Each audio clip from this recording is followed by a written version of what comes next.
Assalamualaikum warahmatullahi wabarakatuh. Halo semuanya, apa kabar? Semoga kalian selalu dalam keadaan sehat ya. Alhamdulillah di pertemuan kita hari ini kita melakukan pembelajaran secara daring bersama Ibu Asri sebagai guru mata pelajaran IPA yang akan mengajarkan kalian materi hari ini. Nah, sebelum memulai pembelajaran, alangkah baiknya kita membaca doa terlebih dahulu menurut agama dan kepercayaan masing-masing. Berdoa dimulai. Berdoa selesai.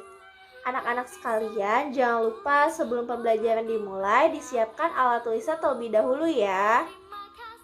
Kalau sudah dipersiapkan alat tulisnya, berarti kalian semua sudah siap untuk mengikuti pembelajaran pada hari ini.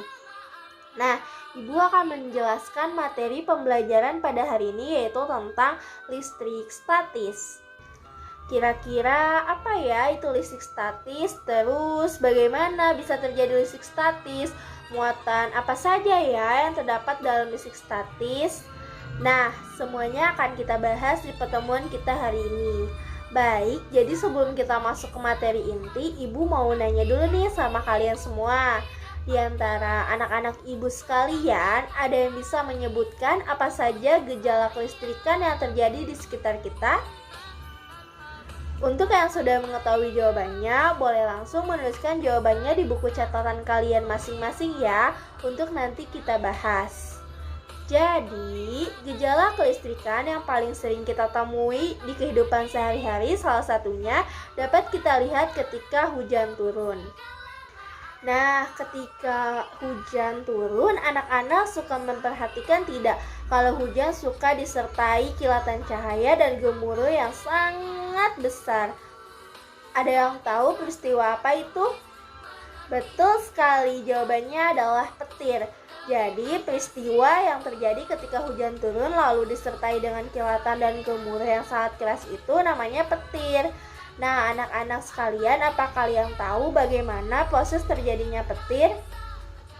Untuk itu, nanti kita akan menemukan jawabannya di akhir pembelajaran hari ini. Baik, sebelum kita memasuki ke pembelajaran inti di sini, Ibu akan menjelaskan tujuan pembelajaran, metode, serta manfaat yang akan kalian dapatkan setelah mempelajari materi ini. Bahwa pembelajaran kita hari ini Ibu menggunakan metode discovery learning dengan pendekatan saintifik. Bisa lihat di sini ya tujuan pembelajarannya. Baik, anak-anak sekalian, yang pertama Ibu akan menjelaskan mengenai pengertian listrik statis. Jadi, listrik statis adalah gejala kelistrikan yang terjadi akibat perbedaan kedua muatan yang dimiliki oleh benda. Nah, kita semua sudah belajar tentunya di pertemuan sebelumnya bahwa setiap benda yang ada di sekitar kita tentunya memiliki muatan, baik itu positif ataupun negatif tergantung jumlah muatan yang ada di dalamnya. Kalau benda itu bermuatan positif, berarti lebih banyak proton yang ada di dalam benda. Kalau sebuah benda bermuatan negatif, berarti kebalikannya, lebih banyak elektron yang ada di dalam benda. Dasar dari pembelajaran listrik statis adalah sebuah atom. Atom terdiri dari 3 muatan, yaitu ada positif, negatif, dan netral. Muatan positif sering kita sebut sebagai proton, dan muatan negatif sering kita sebut sebagai elektron. Lalu yang terakhir muatan netral sering kita sebut sebagai neutron. Nah, di sini Ibu menampilkan salah satu model atom yang dinamakan model atom Niels Bohr, di mana model atom ini bisa kita lihat bahwa di kulit-kulit luarnya terdapat elektron dan di dalamnya ada inti atom, terdapat proton dan juga neutron.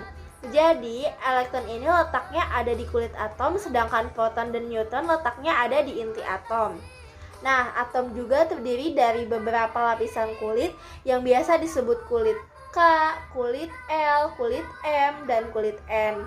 Baik anak-anak sekalian, kalau kita belajar listrik statis yang sudah Ibu singgung di awal bahwa salah satu contoh peristiwa yang ada di sekitar kita ialah ketika hujan turun dan disertai dengan kilat dan juga gemuruh itu dinamakan petir. Nah, petir ini terjadi karena awan di udara bergesekan antara satu dengan yang lainnya dan menghasilkan beda potensial. Nah, peristiwa terjadinya petir ini karena dua hal. Yang pertama adalah peristiwa ionisasi. Peristiwa ionisasi ini terjadi karena elektron yang bebas yang ada di permukaan awan itu terbawa angin. Lalu antara awan satu dengan awan yang lainnya saling bergesekan, di mana nanti akan terjadi beda potensial di suatu tempat, lalu akan dialirkan ke permukaan bumi. Peristiwa inilah yang sering kita lihat berupa kilatan cahaya dan suara gemuruh yang hebat. Nah, ini dinamakan petir ya anak-anak. Peristiwa yang kedua karena gesekan dua awan yang menghasilkan ion listrik. Baik anak-anak sekalian, kalau kita belajar tentang listrik statis, berarti kita juga mempelajari interaksi antar dua massa. Ini ibu punya contoh sederhananya, ibu sudah menyediakan kain dan juga menyediakan penggaris. Nah, di sini kain awal ini bermuatan netral antara jumlah proton dan elektronnya sama. Lalu ketika ada sebuah penggaris digosokkan dengan kain seperti ini, nanti lama-kelamaan kain akan berubah menjadi positif dan penggaris akan berubah menjadi negatif karena elektron yang ada pada kain berpindah ke penggaris. Jadi, penggaris memiliki muatan listrik akan kelebihan elektron. Nah, penggaris ini kalau kita dekatkan ke potongan kertas, ia akan mampu menarik potongan kertas tersebut karena penggaris memiliki muatan listrik.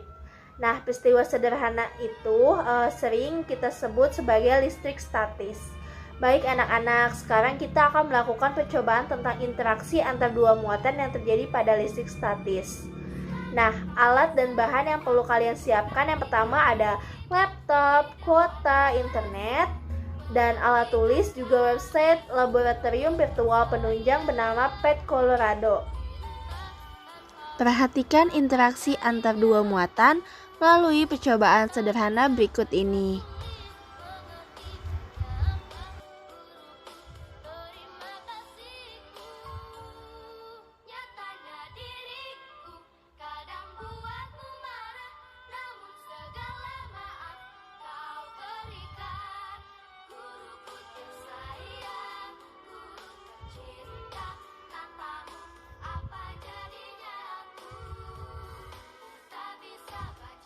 Dan jangan lupa tuliskan hasil pengamatanmu di tabel pengamatan.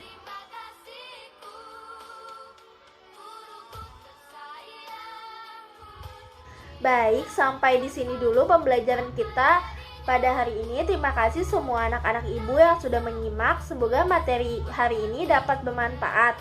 Dan jika ada pertanyaan, kalian bisa langsung tanyakan kepada ibu melalui WhatsApp group. Nanti dari pembelajaran akan ibu kirimkan evaluasi untuk pembelajaran kita hari ini.